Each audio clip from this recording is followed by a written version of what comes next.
La question de maman est très importante.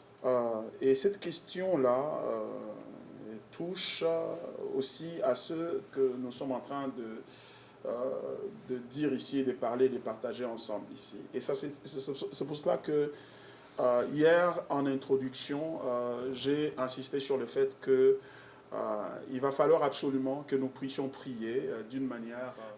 donc je disais que c'est vraiment important que nous puissions comprendre que il y a une différence entre être en Christ et ne pas l'être.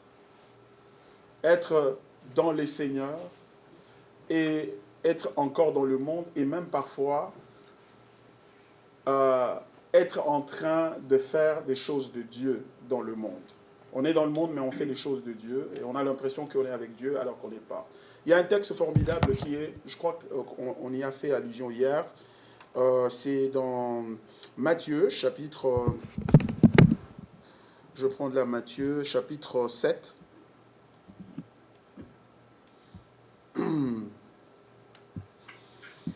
Matthieu chapitre 7, à partir du verset 21. Ceux qui me disent, Seigneur, Matthieu 7, à partir du verset 21. Ceux qui me disent, Seigneur, Seigneur, n'entreront pas tous dans le royaume des cieux, mais celui-là seul qui fait la volonté de mon Père, qui est dans les cieux. Plusieurs me diront en ce jour-là, Seigneur, Seigneur, n'avons-nous pas prophétisé par ton nom? N'avons-nous pas chassé des démons par ton nom? Et n'avons-nous pas fait beaucoup de miracles par ton nom? Alors je leur dirai ouvertement, je ne vous ai jamais connus. Retirez-vous de moi, vous qui commettez l'iniquité. Vous voyez? Et ça, c'est un texte vraiment très important. Et ça, c'est le Seigneur qui est en train de parler lui-même ici. C'est dans le contexte de ce qu'on appelle le sermon sur la montagne, où Jésus a commencé à prêcher à partir du chapitre 5 jusqu'au chapitre 8 pratiquement, où il est en train de parler de l'évangile et du message du royaume. Et ici, dans la portion que nous venons de lire, il dit que ce ne sont pas ceux qui disent Seigneur, Seigneur, qui entreront dans le royaume des cieux. Mais seul celui-là qui fait la volonté de mon Père, de celui qui m'a envoyé. Pourquoi? Parce que dans le dernier jour, il y aura des gens qui vont venir au Seigneur. Seigneur, n'avons-nous pas prophétisé par ton nom? Ils sont dans le prophétique. Et ils donnent des prophéties qui tombent exactes, qui disent des choses qui se réalisent parfois. Et ils vont renchérir, Seigneur, n'avons-nous pas chassé des démons par ton nom? Ils sont dans la délivrance, dans le combat spirituel. C'est leur force, c'est leur message à eux. Et ils vont encore plus loin, d'autres qui vont dire, Seigneur, n'avons-nous pas fait beaucoup de miracles par ton nom? Beaucoup de miracles par ton nom. Donc même les miracles seront faits par certains. Et la réponse de Jésus est catégorique et très interpellante. Parce qu'il dit, alors je leur dirai, au verset 23, nous sommes Matthieu chapitre 7, verset 23, alors je leur dirai ouvertement, je ne vous ai jamais connus. Retirez-vous de moi, vous qui commettez l'iniquité. Ça, c'est une interpellation solennelle.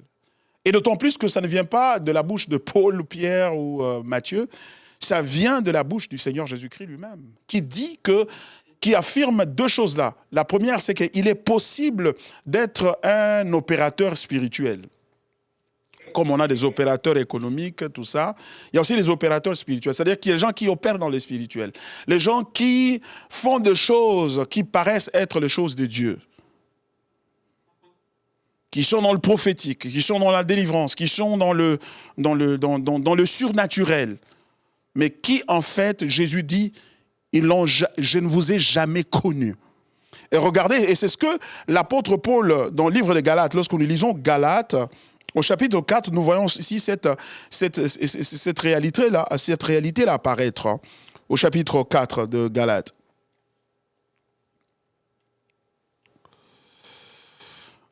Chapitre 4, lisons à partir du verset 7. Il dit, ainsi tu n'es plus esclave, mais fils. Et si tu es fils, tu es aussi héritier par la grâce de Dieu. Maintenant, verset 8, il dit, autrefois, ne connaissant pas Dieu, Vous serviez des dieux qui ne le sont pas de leur nature. Mais à présent que vous avez connu Dieu, virgule, ou plutôt que vous avez été connus de Dieu, comment retournez-vous à ces faibles et pauvres rudiments auxquels de nouveau vous voulez vous asservir? Remarquez ce que l'apôtre dit au verset 9 particulièrement. Et là, il s'adresse aux Galates. Les Galates étaient des non-juifs, des gens qui habitaient la région dite de la Galatie. Il y avait un problème là-bas. L'apôtre Paul était dans cette région-là, un peu comme on dirait la région de Genève. Il était là, en Genève, il a prêché la parole de Dieu et il est parti. Et après lui, il y a eu un groupe de gens qu'on appelait les judaïsants. C'est-à-dire de gens qui étaient d'origine juive, des juifs, donc des Israélites, qui prétendument pensaient et s'affichaient comme étant des gens qui avaient cru à l'évangile. Mais qui allaient ça et là, enseignant, après le passage de l'apôtre Paul en Galatie, ils enseignaient que la foi en Jésus-Christ n'est pas suffisante.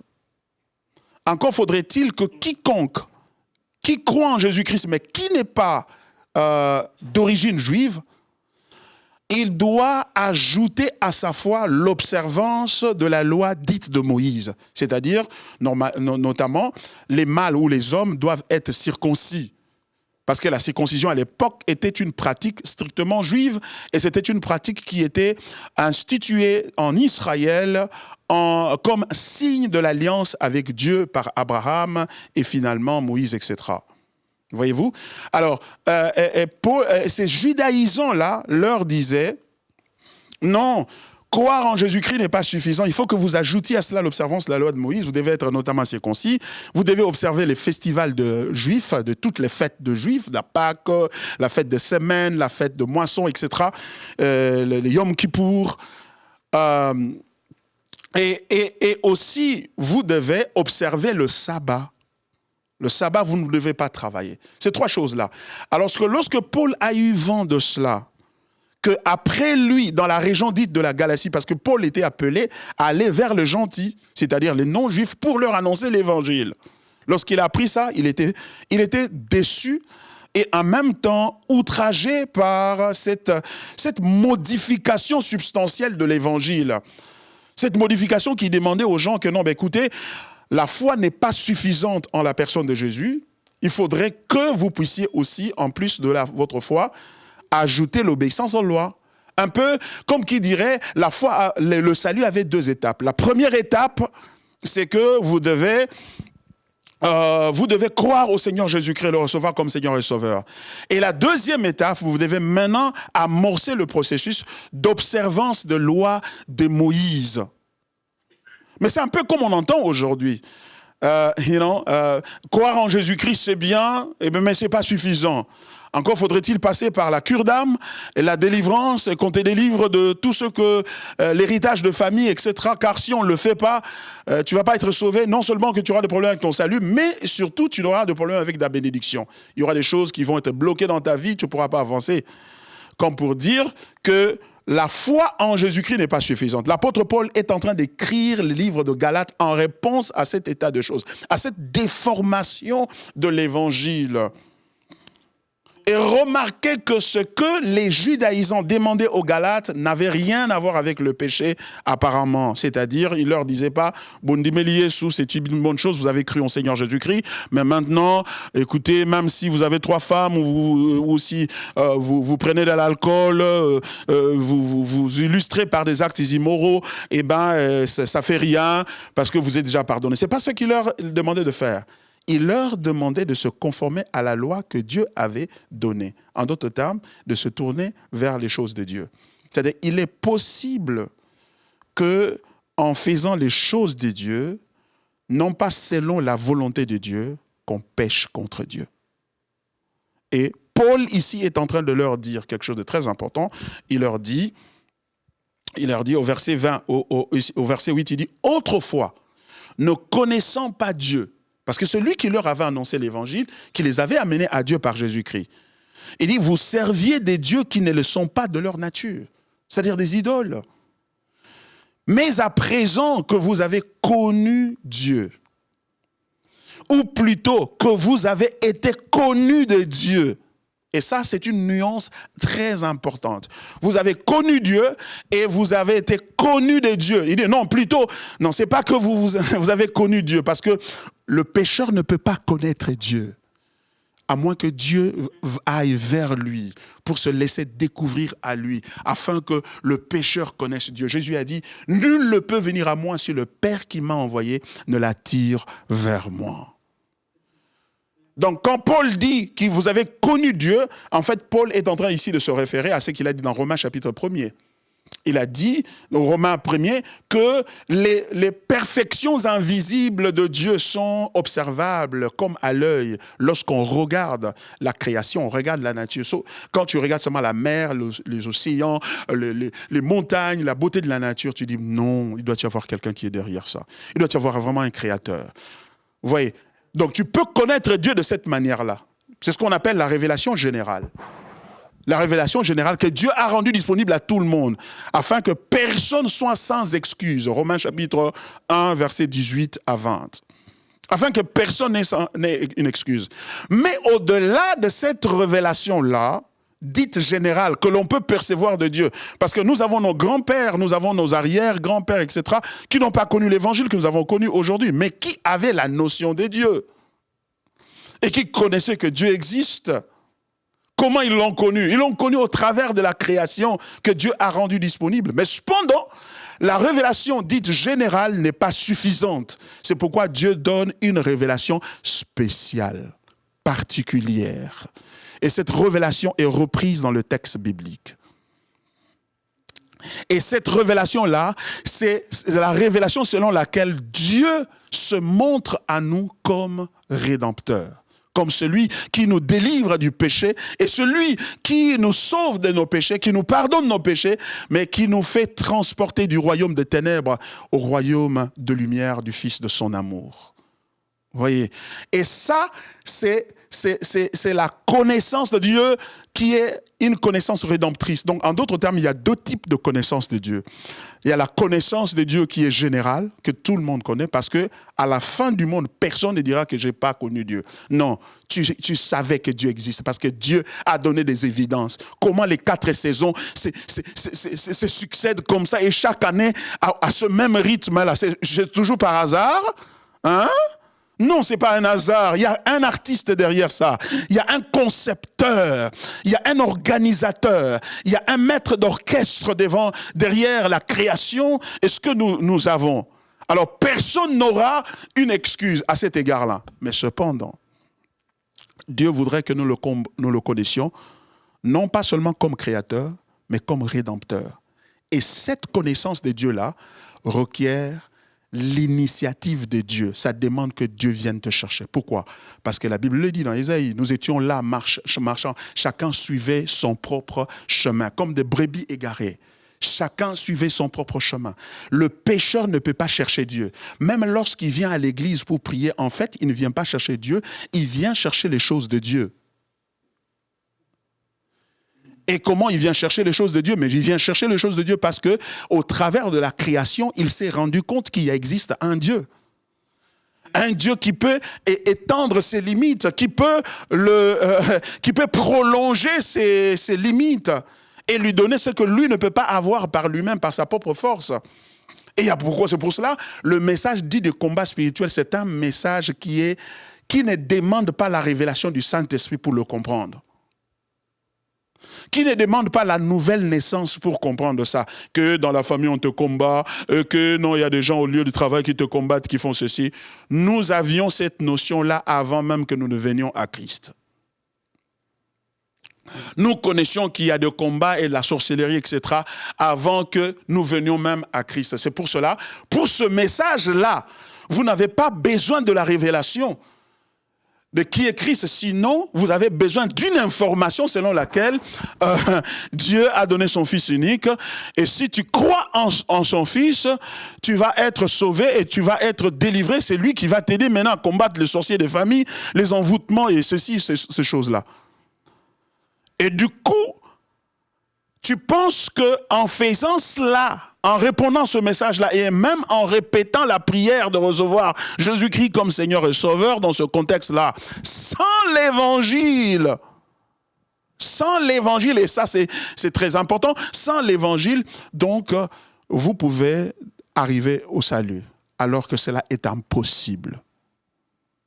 Le salut, c'est-à-dire connaître Dieu, ou être connu de Dieu de façon rédemptive, de manière à ce qu'il te sorte du monde et qu'il t'amène dans le royaume de son Fils, de son amour.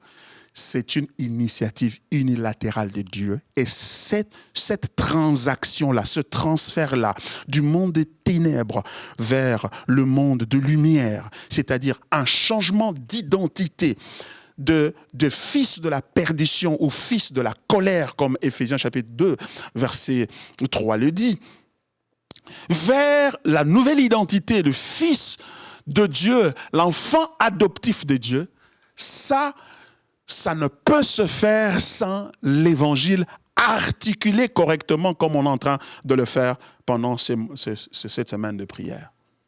Sans cette articulation-là de l'évangile, clairement et de la manière dont nous sommes en train de vouloir le faire ici sur base de Romains chapitre 8, eh ben, il n'y a pas de salut et donc il n'y a pas de connaissance de Dieu.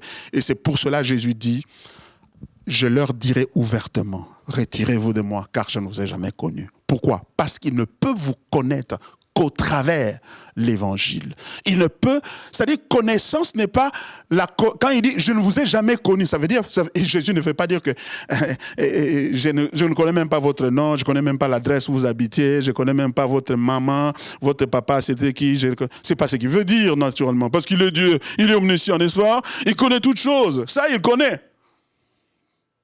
Mais quand il dit que je ne t'ai pas connu, il est en train de dire ce que Genèse chapitre 4 verset 1 dit, que Adam connut sa femme et elle enfanta un enfant qui s'appela Caïn.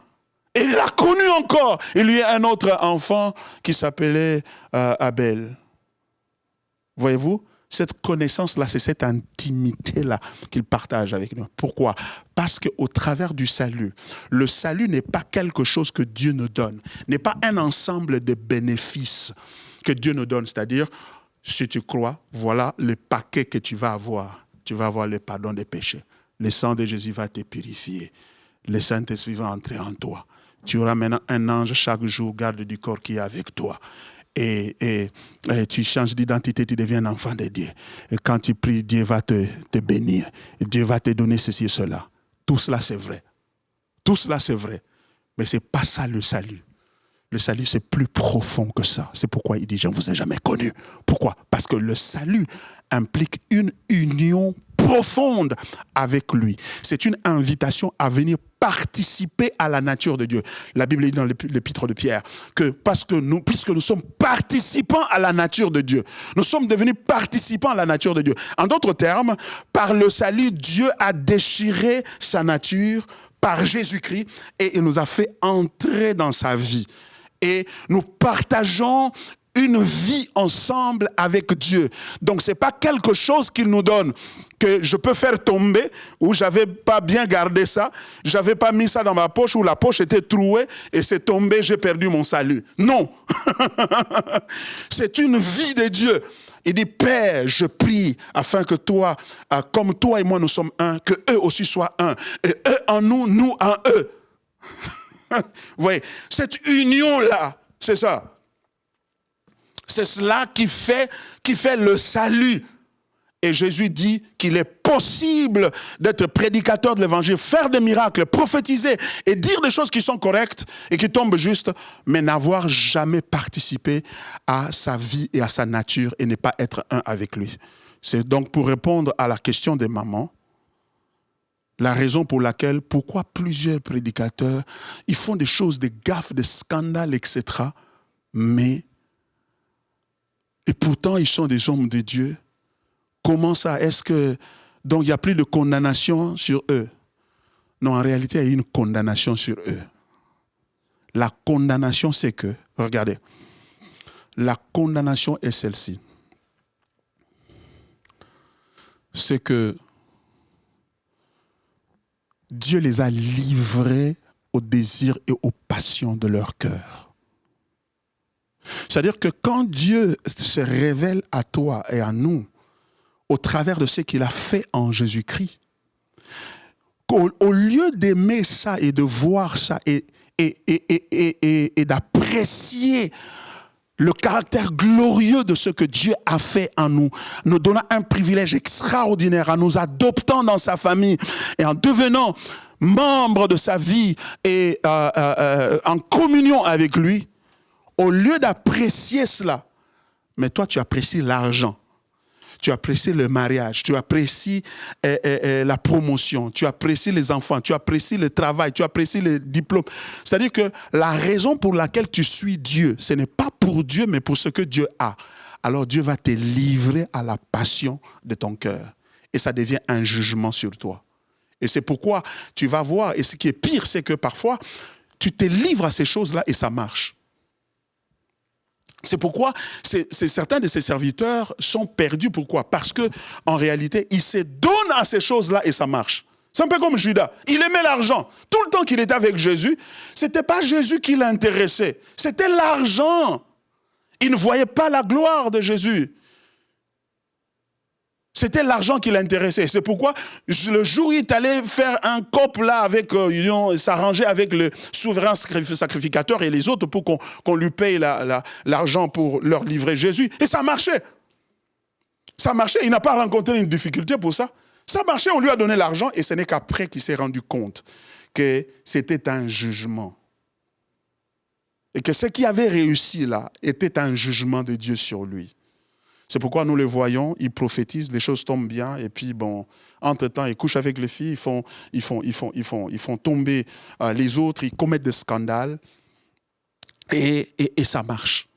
Et quand ils viennent pour prier sur les gens, et ça marche, et ça réussit. C'est un jugement de Dieu. Cependant, cela dit, il y a aussi parmi les enfants de Dieu, de ceux qui sont véritablement serviteurs de Dieu, qui sont vraiment enfants de Dieu, mais qui tombent tout simplement parce qu'ils ne marchent pas correctement, parce qu'ils ne savent pas gérer des moments de faiblesse dans la vie, parce qu'ils ne savent pas comment vivre une vie chrétienne en Christ victorieusement, en s'appuyant aussi sur les autres. C'est pourquoi, depuis hier, nous avons commencé à mettre l'accent sur le fait que la vie chrétienne ne doit pas continuer à être perçue par nous comme une carrière solo. C'est-à-dire que je traverse un moment difficile, on m'a invité à l'église et on a prêché, on a dit non, pour que vraiment Dieu me sauve et que ma vie commence à changer, il faut que je reçoive Jésus comme Seigneur et Sauveur. Seigneur Jésus, pardonne-moi, aie pitié de moi, entre dans mon cœur, sauve-moi. Et à partir de là, maintenant, je commence à comment je peux me sanctifier, me purifier chaque jour pour que Jésus me soit favorable et que le Seigneur me bénisse dans tout ce que je suis en train de faire. Si je rencontre des difficultés, je vois le pasteur, m'assois avec lui, pasteur, regarde ce qui se passe. Bon, voilà. Moi, je me sanctifie quand même. Je ne touche plus au mal comme je le faisais dans le passé. Alors, mais pourquoi ceci m'arrive? Ok, d'accord, on va prier. Et puis, on va prier et boum, et ça marche. Et ça marche, nous pensons que c'est ça la vie chrétienne. C'est pas ça. La vie chrétienne n'est pas un engagement individuel dans lequel que l'on prend pour commencer une carrière seule, jusqu'à ce que, de sorte que à la fin, que nous tous nous puissions nous retrouver chacun au ciel et nous retrouver là-bas au ciel. Oh, toi aussi tu es arrivé, oh, pasteur Roberto aussi est ici, oh non, le pasteur Freddy Momba est aussi ici, oh mais la sœur telle est aussi ici, ah oh, voilà quelle retrouvaille. Non. Paul l'apôtre dit ceci, quand j'étais un enfant, je parlais comme un enfant. Quand j'ai grandi, je fais disparaître ce qui est de l'enfance. C'est-à-dire, il y a des choses que tu comprends au sujet du christianisme jusqu'à un certain point et qui vont marcher. Mais à un moment donné, il faut que tu grandisses. Il faut que tu avances dans ta foi. Il faut que tu acquières la perception normale de Dieu, la perception qui est la perception de Dieu. Il a dit, vos pensées ne sont pas mes pensées, vos voix ne sont pas mes voix. Alors, où est-ce qu'on trouve ces voix? Elles se trouvent dans la parole de Dieu. Elles se trouvent dans l'évangile. Et c'est pour ça que nous allons rentrer à ces textes-là pour lire ensemble et nous rendre compte que quand la Bible dit, il n'y a maintenant donc aucune condamnation pour ceux qui sont en Christ, il ne s'agit pas d'un appel individuel de chacun de nous à venir et à faire de Jésus son ami. Mais il s'agit d'un travail merveilleux et glorieux que Dieu a commencé. Il a commencé ça avec Adam. Il a créé à son image, à sa ressemblance, il l'a placé sur la terre, il lui a créé une femme, ils sont restés ensemble et Dieu leur a dit, ne mangez pas de ce fruit, car le jour où vous en mangerez, vous mourrez. Ils ont mangé ça par la suggestion du diable. Et quand ils ont mangé ça, le péché est entré dans le monde. Et le péché est entré dans l'humanité, a souillé l'humanité et Dieu a prononcé un jugement sur eux. Et maintenant, ils sont corrompus dans leur être, corrompus dans leur manière de vivre, de sorte que ce que Dieu avait prévu ne peut plus s'accomplir. Mais Dieu qui est tout-puissant, qui est grand, parce qu'en réalité, la question de la chute de l'homme crée plus un problème pour Dieu que pour l'homme. C'est-à-dire quoi? Il est vrai, non, l'homme, ils ont mangé le fruit, Dieu les a chassés, vous allez souffrir avant de manger, toi tu vas avant d'avoir des enfants, et ce sera à des douleurs extraordinaires, etc. Oui, ils sont en train de souffrir et ils sont sous la condamnation éternelle de se séparer éternellement de Dieu. Mais ça crée un vrai problème pour Dieu, car la question est celle-ci. Comment toi qui es Dieu, qui dit que tu es tout puissant, que tu es plus grand, tu crées les hommes, tu leur dis dominez sur la terre, remplissez la terre, c'est-à-dire en d'autres termes, quand il leur a dit multipliez et remplissez la terre, et le fait qu'ils aient été créés à l'image de Dieu, quand il leur dit remplissez la terre, ça veut dire qu'il les instruisait de remplir la terre de son image. De sorte que dans chaque coin du monde, il y aura un être humain et tous les êtres humains seront collectivement le reflet de l'image de Dieu. En d'autres termes, quand Dieu regarde à l'humanité, aux hommes éparpillés dans le monde entier, il serait comme en train de regarder, de se voir dans un miroir. Qui reflète son image, qui reflète qui il est. Il verrait sa beauté, il verrait sa gloire, il verrait sa magnificence et il se réjouirait. Il dirait, ah, je suis Dieu, j'ai planifié de faire quelque chose et ça s'est accompli. Mais maintenant, comment expliquer que toi qui as voulu faire ça, tu as voulu accomplir ça, à remplir la terre de ton image et de ta gloire, et que tes créatures, Satan et les hommes, aient fait un partenariat et voué ça à échec. Vous voyez? Donc, du coup, le péché ne crée pas un problème seulement pour l'homme, mais ça crée aussi un problème pour Dieu, parce que comment tu peux continuer à tenir ou à soutenir que tu es Dieu, alors que ce que tu fais ne s'accomplit pas? Je vois ça où c'est, mais je vois ça dans la Bible. Hein? Prenons ça dans Ésaïe. Hein? Prenons ça dans Ésaïe. Ésaïe. Ésaïe, where are you? Ouais, Ésaïe est ici. 46, hein, s'il vous plaît. Ésaïe 46.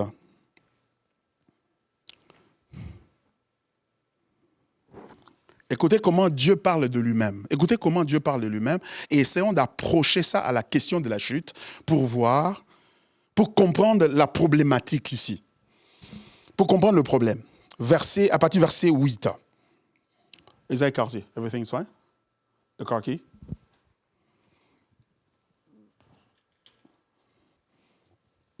Excusez-moi.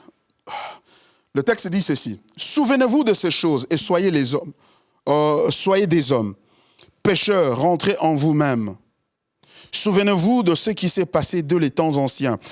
Car je suis Dieu et il n'y en a point d'autre. Je suis Dieu et nul n'est semblable à moi. Il dit que je suis Dieu, il n'y en a point d'autre, nul n'est semblable à moi. Et il décrit en quoi il n'est pas semblable à qui que ce soit. La suite, c'est ça. Il décrit en quoi il n'est pas semblable à qui que ce soit. Verset suivant, verset 10. Il dit, j'annonce dès le commencement ce qui doit arriver. et longtemps d'avance ce qui n'est pas encore accompli. Je dis, mes arrêts subsisteront et j'exécuterai toute ma volonté. C'est moi qui appelle de l'Orient un oiseau de proie, d'une terre lointaine, un homme pour accomplir mes desseins. Je l'ai dit et je le réaliserai. Je l'ai conçu et je l'exécuterai. C'est comme ça qu'il s'est défini. Il dit que je suis Dieu, il n'y a pas d'autre et nul n'est semblable à moi. En quoi personne n'est semblable à lui? Personne n'est semblable à lui en ce que lorsqu'il s'engage à faire quelque chose, il arrive à bout de ses desseins. C'est-à-dire, il n'y aura pas de perturbation. Mais maintenant, là, regardez, dans le jardin d'Éden, il crée la femme et l'homme et la femme, il les place dans le jardin. Il dit, dominez sur toutes choses, remplissez la terre.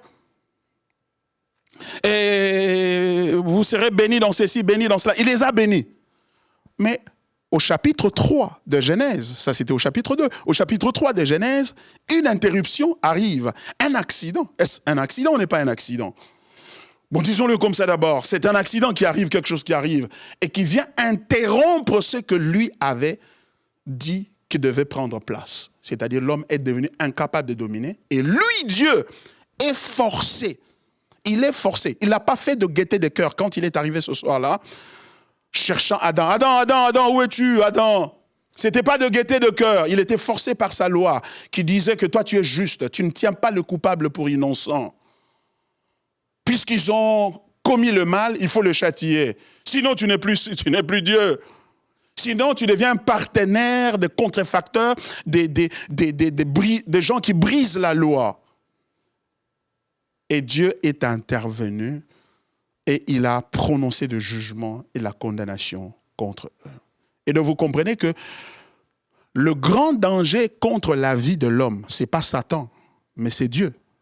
Parce que c'est Dieu qui est venu les sortir du jardin et qui les a chassés et qui a prononcé les souffrances et tout ce que nous vivons aujourd'hui. C'est-à-dire que ce que nous avons autour de nous aujourd'hui à Genève ou partout à Paris, etc., en Afrique, les gens sont en train de souffrir, l'auteur n'est pas Satan, c'est Dieu. Et c'est important que ça soit clair comme ça dans notre pensée. Ce n'est pas Dieu qui est en train de faire souffrir les gens. Ce n'est pas Satan qui est en train de faire souffrir les gens. C'est Dieu parce qu'il a prononcé un jugement contre ce monde. Et c'est ce que nous sommes en train d'endurer. Les femmes ont des problèmes pour accoucher. Ce n'est pas Satan qui les a donné ces douleurs. C'est Dieu. Nous avons seulement une mauvaise conception, une mauvaise compréhension de ce que nous vivons. En d'autres termes, Satan, c'est une conséquence de ce que Dieu a fait, ou Dieu fait d'abord. C'est-à-dire, si Dieu n'avait pas maudit, si Dieu n'avait pas détruit, si Dieu n'avait pas jugé, Satan n'aurait pas la possibilité de faire ce qu'il est en train de faire.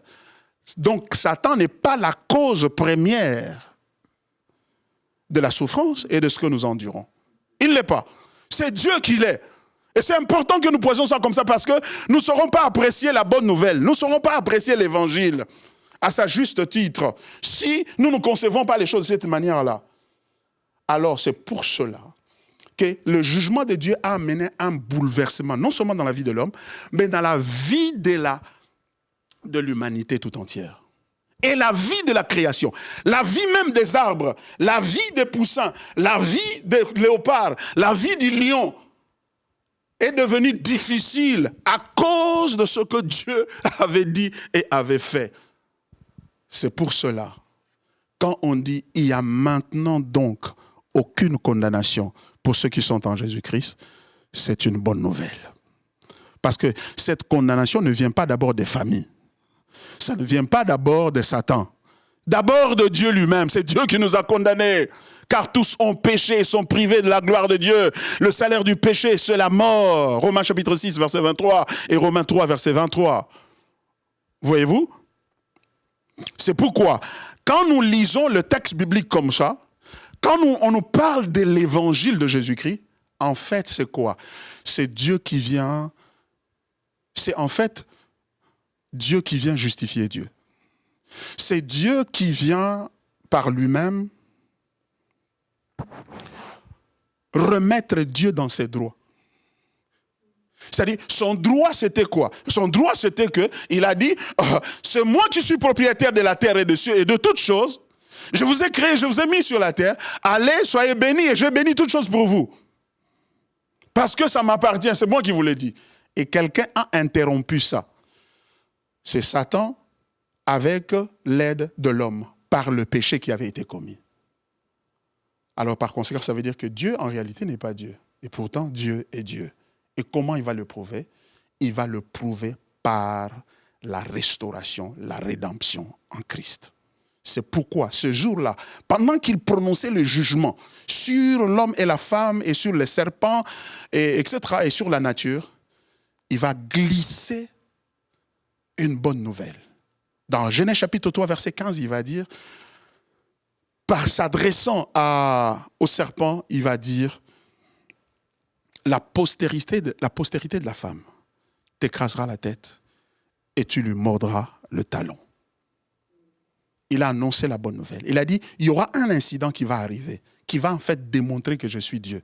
Que ce que j'avais dit, je ne m'étais pas trompé. Parce que moi, quand j'ai dit quelque chose, je l'exécuterai. Je le mettrai en exécution. Je l'accomplirai. Et comment il va faire pour l'accomplir? C'est ça la bonne nouvelle. La bonne nouvelle pour accomplir cela, c'est que Dieu va faire quelque chose de fabuleux et de merveilleux. Et ce qu'il va faire, c'est que il va prendre sa main, il va la plonger en lui-même.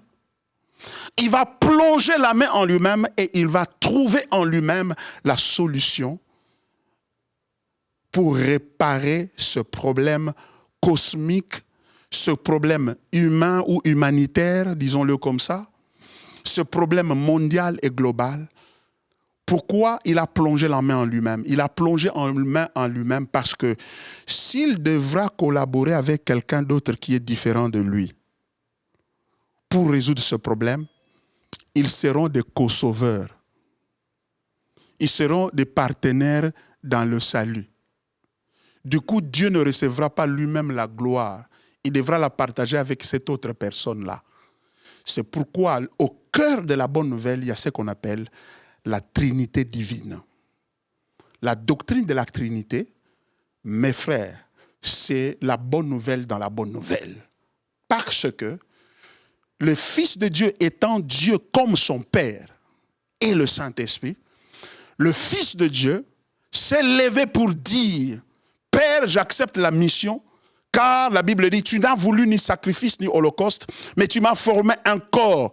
Alors je dis, me voici, Père, je viens pour faire ta volonté. » Sa volonté à lui. En d'autres termes, le Fils vient, non pas d'abord pour nous sauver, il vient d'abord pour sauver son Père. Il ne sauve pas son Père des péchés parce que son Père n'est pas un pécheur. Dieu ne commet point de péché, il n'y a point de péché en lui. Il est saint, juste et parfait pour toujours. Mais il le sauve de quoi? De l'incapacité à sauver. Il démontre que son Père en lui-même, il a une solution pour le problème du monde. Et par Jésus-Christ, Dieu va faire quelque chose de nouveau. Ce qu'il va faire, c'est quoi? C'est qu'il va créer une nouvelle nature, une nouvelle humanité. Parce que les premiers hommes ont été tous corrompus. La Bible dit tous ont péché et sont privés de la gloire de Dieu. Pourquoi? Mais Romains chapitre 5, verset 12 le dit. Par la désobéissance d'un seul homme, le péché est entré dans le monde. Et par le péché, la mort est arrivée. Car le salaire du péché, c'est la mort. Voyez-vous? Donc, toute la nature humaine était disqualifiée. Nous tous, vous et moi, et nos parents, et nos oncles, etc., nos parents, nos grands-pères, nous étions tous en Adam en ce moment-là. Et quand Adam a péché, nous avons tous péché. Alors, en Christ, Dieu reprend la création. En d'autres termes, Dieu dit, je vais reprendre. Mais je vais reprendre avec ceux-là qui sont miens. Je vais reprendre avec eux. Je vais reprendre.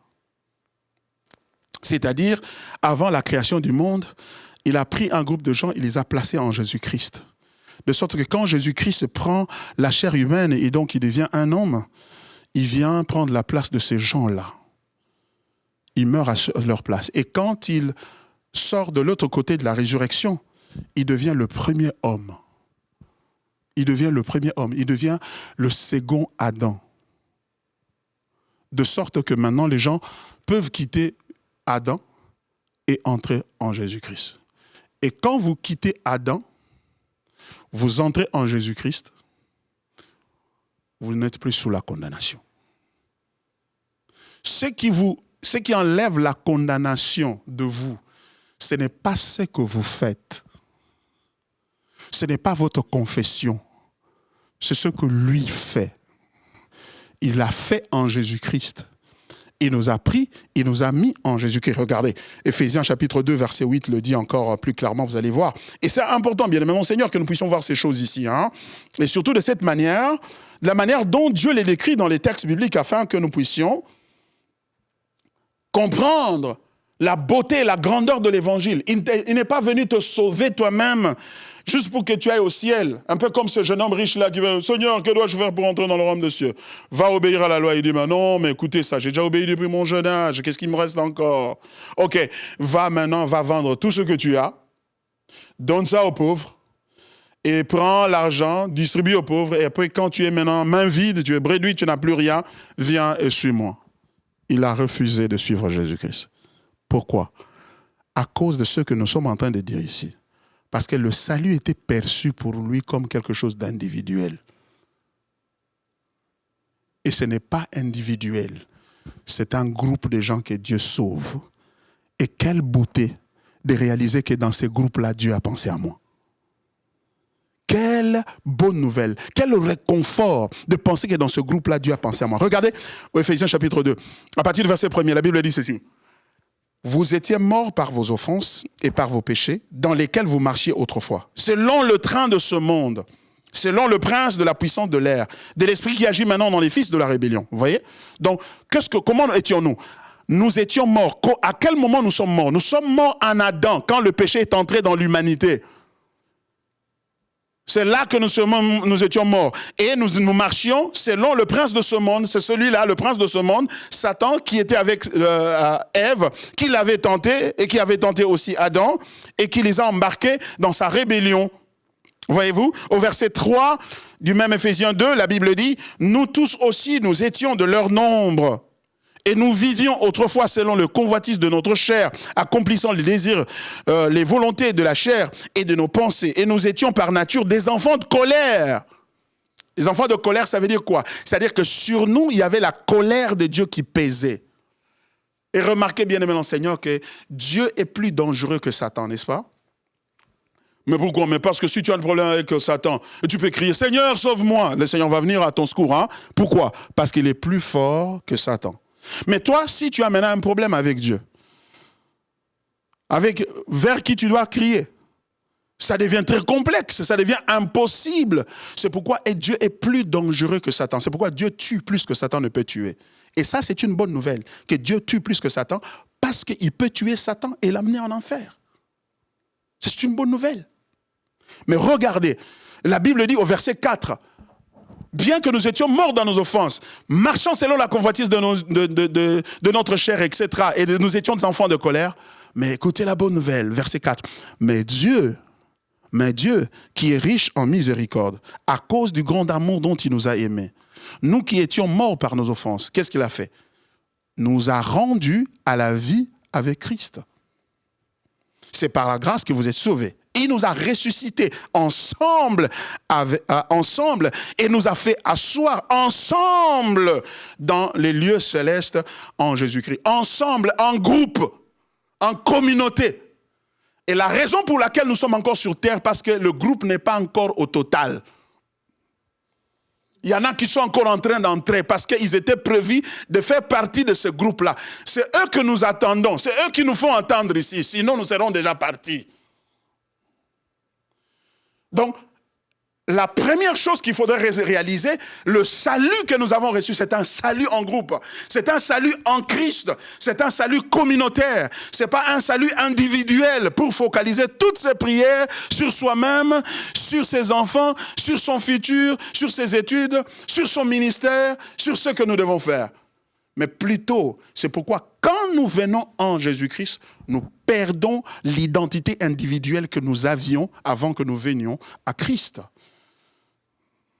Nous perdons ça. C'est pourquoi il a dit, si quelqu'un veut me suivre, qu'il fasse quoi? Qu'il renonce à lui-même. Parce que le plus grand obstacle qui ouvre la porte au péché et qui fait que nous puissions tomber dans le mal, c'est la recherche continuelle de son intérêt personnel. Ce jeune homme riche n'a pas pu entrer au ciel parce qu'il n'a pas pu suivre Jésus. Pourquoi? À cause de son intérêt personnel. On a dit non, prends tout ce que tu as, donne ça aux pauvres et viens me suivre moi. Il n'a pas suivi Jésus. Pourquoi? Parce que, Neko, bien-aimé dans le Seigneur, il faut que tu combattes le combat de ta vie. Et tu vois, le diable te poursuit. Mais oui, c'est vrai, le diable poursuit les gens, ça c'est vrai. Mais la vie chrétienne, c'est une vocation d'ensemble. Et quand nous avons cette mentalité-là, nous allons vivre comme des chrétiens.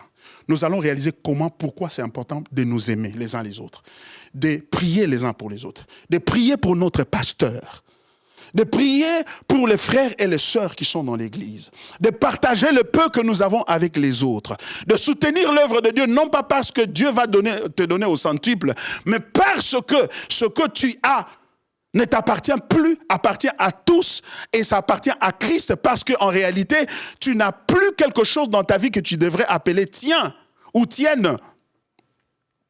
Mais plutôt que tout ce que tu as se trouve totalement en Christ. La Bible dit dans Colossiens chapitre 2 verset 10, vous avez tout pleinement en lui. Vous avez tout pleinement en lui. Et ça, quand tu commences à voir les choses de cette manière-là, tu vas devenir un homme de prière, une femme de prière. Ce qui veut dire qu'en réalité, un homme de prière ou une femme de prière dans l'église, ce n'est pas celui qui prie beaucoup. C'est celui qui prie pour les autres. Parce qu'il est possible de prier beaucoup, mais pour soi-même. Oh, bien-aimé, c'est parce que vous n'êtes pas vraiment dans la prière, il faut vraiment entrer dans les profondeurs de prière. Quelle prière? Prière où Seigneur, donne-moi. Seigneur, protège-moi. Seigneur, soutiens-moi. Et Seigneur, conduis-moi. Et Seigneur, fais ceci pour moi. Seigneur, fais cela pour moi. Et tout est moi, moi, moi. Et ça, ce n'est pas la prière que Dieu exauce. La prière que Dieu exauce, c'est celle qui dit, Seigneur, que ton règne vienne. Regardez, dans la prière, il a dit, Seigneur, voici comment vous devez prier. Notre Père qui es aux cieux. C'est notre Père, c'est pas mon Père, mon Jésus. Non, c'est notre Père.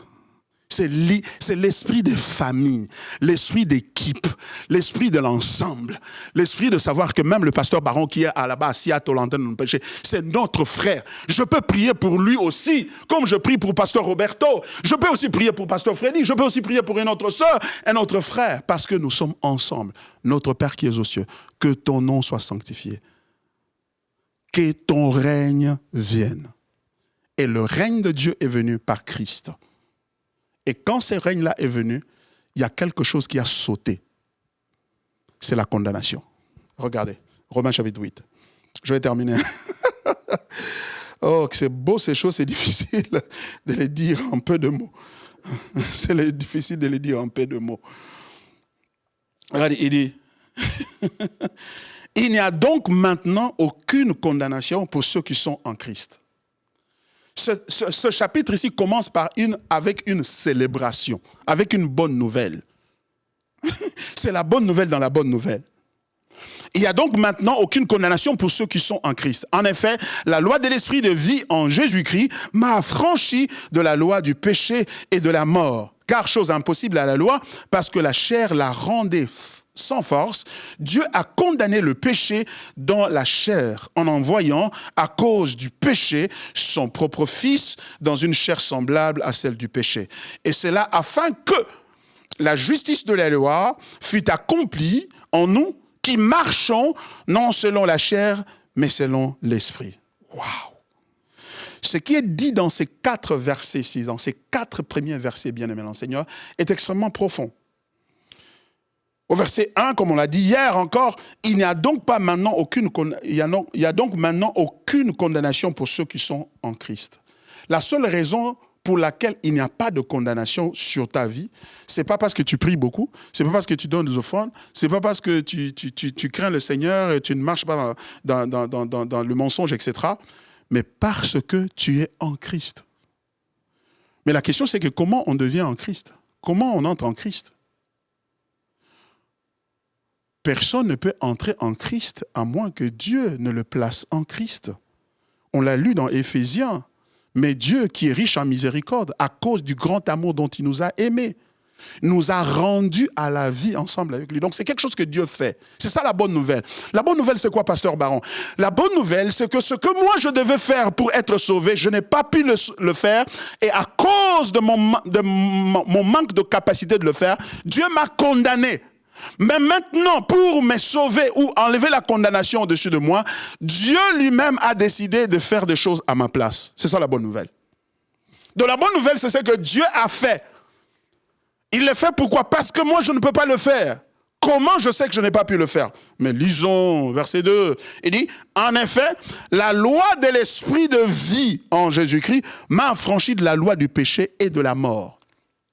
C'est-à-dire quoi? C'est-à-dire qu'en Adam, c'est-à-dire par le fait que Adam avait introduit dans le monde, dans l'humanité, donc le péché et donc la corruption qui vient avec lui,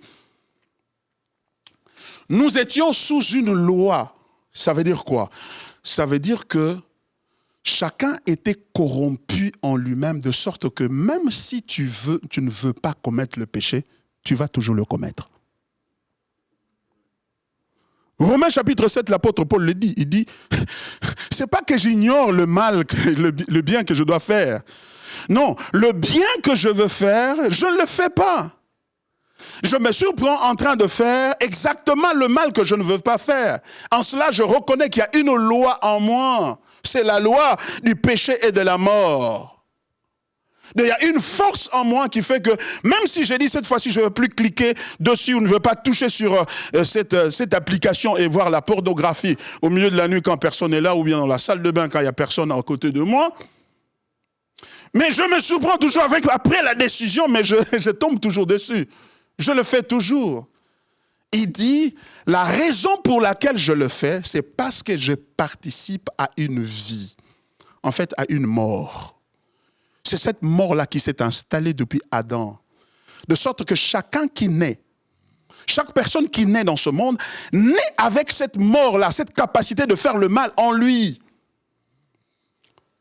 Et c'est ce que les autres semblent expliquer en disant, parlant des liens et de ceci, des envoûtements de famille, de cela. Les envoûtements et les liens de famille trouvent leur principe moteur dans la loi du péché et la loi de la mort qui sont en train de fonctionner en chacun de nous. De sorte que même si tu as la bonne volonté pour faire ce qui est bon, tu te surprends toujours en train de faire le mal. Personne donc ne peut lever sa main et dire « Moi, je n'ai jamais fait le mal » ou « Je ne ferai plus jamais le mal ». On le fera d'une manière ou d'une autre. On le fera en pensée. Même quand personne ne voit, on a l'air saint, on a l'église en train d'adorer, mais on est même en train de pécher en pleine église, en pleine rencontre de prière sur Zoom. Pourquoi? Parce qu'en nous, il y a ces désirs et ces passions auxquels nous sommes esclaves, mes frères. La tragédie, la plus grande surprise et déception dans la vie ne vient pas de ce que mon père, ma mère, mon ami, mon oncle, etc. m'a trahi. La plus grande déception vient de ce que, comment je me suis promis de ne plus faire le mal, mais je le fais toujours. La plus grande déception vient de nous-mêmes. Et le plus grand ennemi, ce n'est pas Satan. C'est nous-mêmes. Satan n'est qu'un profiteur. Il profite d'une opportunité qu'il trouve en nous. C'est cette loi du péché et de la mort. Et regardez, un peuple comme Israël, Dieu les appelle par Abraham, leur père, leur ancêtre. Isaac, Jacob, finalement tout un peuple qui sort de l'esclavage de 430 ans. Et ils arrivent au pied de la montagne dite de Sinaï. Dieu leur dit, écoutez, à partir d'ici, vous n'aurez pas d'autre Dieu sinon moi. Voici mes lois, voici comment vous allez marcher avec moi. Et je vais vous amener dans la terre promise. Obéissez à ma loi. Au lendemain de cette interdiction-là, ils ont fabriqué un veau d'or. Ils ont trahi Dieu. Et toute l'histoire d'Israël dans l'Ancien Testament montre que ce peuple a été notoirement incapable de pouvoir observer la loi de Dieu, donc de plaire à Dieu. Dieu avait rejeté toutes les autres nations, il les avait pris. Il leur dit, vous serez mon peuple, je vous mettrai à part, vous serez pour moi un royaume de sacrificateurs, etc. Que des promesses, des bénédictions et de ceci. Mais ils n'ont pas pu hériter les promesses. Ils ont blessé le cœur de Dieu. Ils ont commis l'idolâtrie au point que finalement Dieu les a déracinés. Il les a fait déporter de leur pays et il les a fait emporter par un autre roi. Et quand bien même il les libère pour qu'ils reviennent après 70 ans, ils reviennent, ils commettent encore le péché. Et c'est pourquoi l'apôtre Paul dit au verset 3, car chose impossible à la loi. Et pourtant Dieu leur avait donné la loi. Il dit, chose impossible à la loi. C'était impossible parce que, pourquoi c'est impossible? Il dit, parce que la chair la rendait sans force. C'est-à-dire la loi est bonne, la loi est juste et pure, elle vient de Dieu. Ne faites pas ceci, ne tuez pas, ne mentez pas, ne faites pas ceci, ne prends pas une femme qui n'est pas à toi, ne prends pas un homme qui n'est pas à toi, ne fais pas ceci, ne fais pas cela. Paie la dîme, ne la bouffe pas, faites ceci. Mais nous faisons exactement l'opposé. Pourquoi? À cause de la chair. C'est-à-dire quoi? À cause d'un principe ancré en chacun de nous, que nous avons hérité d'Adam et Ève, qui fait que même si tu veux faire le bien, tu peux te retenir pendant 1 mois, 2 mois, 3 mois, le 4e mois, tu cèdes. Et c'est ce principe-là qui faisait que même le plus fort entre nous, même Moïse, qui était l'homme le plus fidèle dans la maison de Dieu, a trahi. Et Dieu a dit, tu n'entreras pas dans la terre promise. Ah mais Seigneur, après tous ces sacrifices qu'il a fait, il a fait une seule chose qui est mauvaise et tu le disqualifies. Justement, c'est ça. Le standard de Dieu est trop élevé. Et Dieu ne peut pas négocier sur son standard. Il dit, c'est la perfection ou rien. Dieu a condamné. Et quand Dieu leur a donné la loi, ils n'ont pas pu obéir à la loi à cause de la chair. Maintenant, qu'est-ce que Dieu a fait? Dieu a condamné le péché dans la chair. Il a condamné le péché dans la chair. Il ne les a pas condamnés, eux. Il a condamné le péché dans la chair. En disant, la chair, parce que tu es toujours l'obstacle à mes enfants afin qu'ils m'obéissent et fassent ma volonté, tu n'entreras jamais au ciel. Tu ne viendras jamais en communion avec moi. Dieu et la chair ne peuvent jamais s'entendre. C'est pourquoi, parce que la chair est liée à la nature de l'homme. Quand on dit la chair, ça ne peut pas dire seulement le corps. Ça veut dire les désirs du corps et les désirs de l'âme qui s'opposent à la volonté de Dieu. Et parce que ces désirs-là sont liés au corps et à l'âme de l'homme, ça veut dire qu'ils sont liés à l'être de l'homme. C'est-à-dire, Dieu ne peut pas amener l'homme à obéir à Dieu, à moins qu'il les détruise totalement et il cesse d'être homme. C'est-à-dire que pour que l'homme soit à mesure d'obéir à son Dieu, il doit cesser d'être homme. Dieu doit le dénaturer. C'est pourquoi la seule solution, la voici. La Bible dit, en envoyant à cause du péché, comment Dieu a fait? Il a envoyé à cause du péché, parce que le péché est irrémédiable, à cause de son attachement à la chair. Regardez ce que Dieu a fait. À cause du péché, Dieu envoya son propre fils dans une chair semblable à celle du péché. Regardez la sagesse de Dieu. Il envoie son propre fils, qui devient un être humain, qui est Dieu, qui n'est pas un homme, qui est Dieu, mais qui n'a pas regardé son égalité avec Dieu comme une proie à arracher. Philippiens chapitre 2, versets 5 à 11. Mais s'est humilié lui-même, se rendant obéissant jusqu'à la mort, jusqu'à porter la chair humaine. Pourquoi? Pour faire quelque chose d'extrêmement important. Son propre fils dans une chair semblable à celle du péché. Verset 4.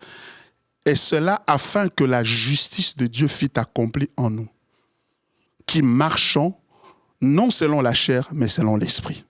C'est-à-dire, il l'a envoyé pour que la justice que Dieu est en train de nous demander d'accomplir en obéissant à la loi, et que nous sommes incapables d'accomplir cette justice-là, et que lui, en venant et apportant la chair semblable à la nôtre, C'est-à-dire, il va prendre notre place et Dieu va nous sauver par un mécanisme de substitution. C'est-à-dire, Jésus prend notre place et nous prenons la sienne. De sorte que, quand Jésus a pris notre place, il devient nous. Il devient pasteur Roberto, il devient pasteur Baron. Il devient le frère Théophile. Il devient notre maman Élisée. Il devient chacun de nous, de sorte que maintenant, lui, Jésus, il va obéir à toute la loi. Et quand il obéit à toute la loi, il est maintenant qualifié.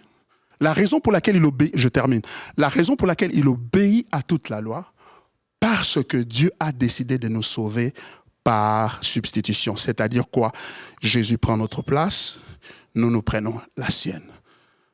Pour que nous prenions la place de Jésus, il faut que la place de Jésus soit une place de pureté, c'est-à-dire d'accomplissement parfait de la loi. C'est pourquoi, avant qu'il prenne notre place, il obéit d'abord pour nous. Il obéit pour nous. C'est-à-dire l'obéissance, la justice de Jésus qui nous donne, ce n'est pas la justice du ciel. Non, c'est la justice qu'il a gagnée chaque jour depuis sa naissance, jusqu'au pied de la croix. C'est-à-dire, chaque jour, il obéissait, faisait la volonté de Dieu. Jean-Baptiste l'avait dit, non, c'est toi qui dois me baptiser, pas moi. Il dit, non, laissons accomplir la loi. Pourquoi? Parce que je dois sauver Roberto, je dois sauver Baron. Parce que si je ne le fais pas, qu'est-ce que j'aurais à lui donner? Parce que je suis en train de le sauver par échange. Du coup, Jésus a obéi et quand il a obéi, il a terminé. Il va à la croix maintenant pour prendre la condamnation qui nous revient. Et quand il a pris cette condamnation-là, il a complètement vidé. Dans notre dossier, il n'y a plus rien.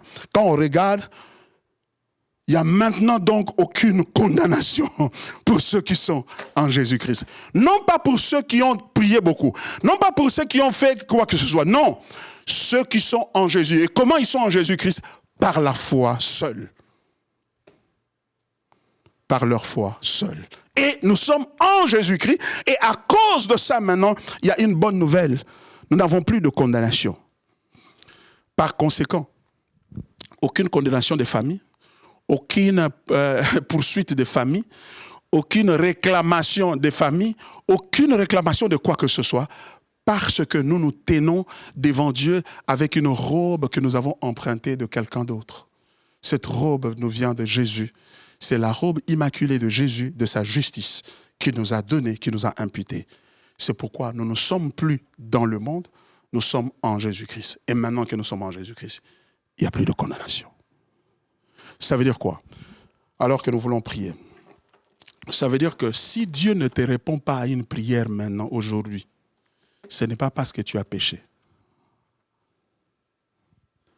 Ou que tu as quelque chose qui bloque Dieu pour l'empêcher de te bénir. Non. Ça, ce sont les païens qui ont ces raisons-là.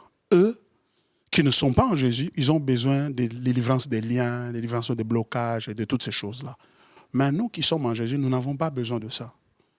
C'est pourquoi, quand nous nous tenons devant le Seigneur, nous nous tenons avec la conception que nous sommes enfants de Dieu. Et que nous portons la justice de Dieu. C'est pourquoi, si tu as péché contre Dieu, réponds-toi. Demande pardon à Dieu. Réponds-toi. Oh pasteur, mais mon péché là que je fais, il faut au moins 3 jours de prière pour que ça puisse partir. Hein? Non. Il faut seulement une sincérité, une repentance totale, sincère, devant Dieu, et en acceptant la justice de Dieu, de Christ dans ton cœur. Et cela est suffisant. Tu es libre. Nous allons nous arrêter là.